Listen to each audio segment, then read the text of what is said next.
gusto.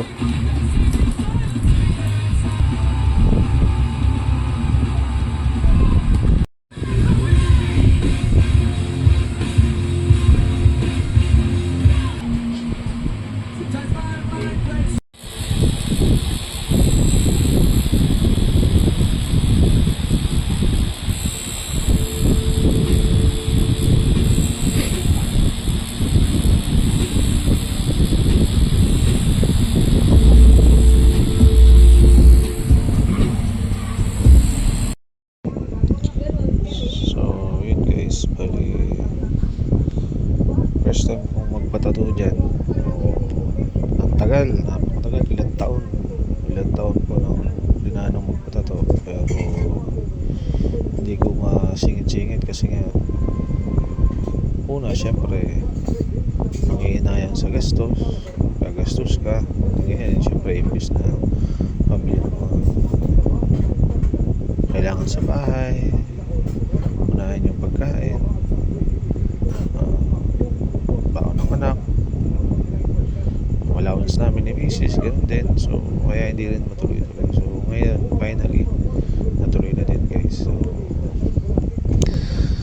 wala akong idea kung masakit yan o ano, pero may konting sakit, kaya lang kaya rin naman yung sakit yan guys. So, parang kinukurot-kurot ka lang ng paulit-ulit.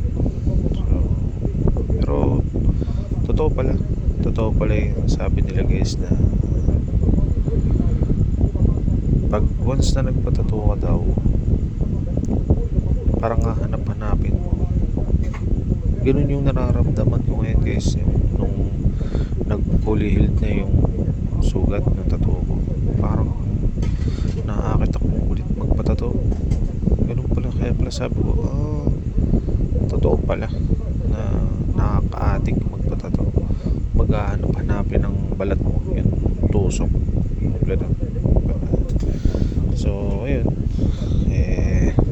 ayun, sa wakas natuloy din. So ano nga lang pala yung game, parang minimal tattoo lang. So ang halaga pala niyan guys is ang sige sa akin ay 1.2.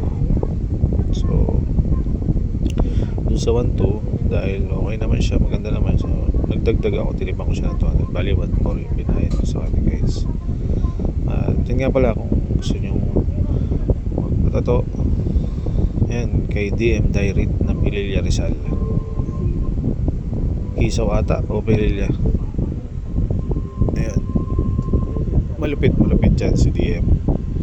Dami ko na nakikita tinatato niyan, talaga magaganda eh. Kaya dinayo ko siya eh, from Morong to Pililla or Kisaw, basta yun, DM Direct. Yan.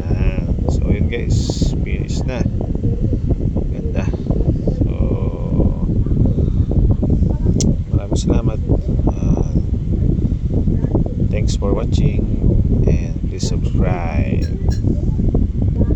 Thank you guys, bye bye.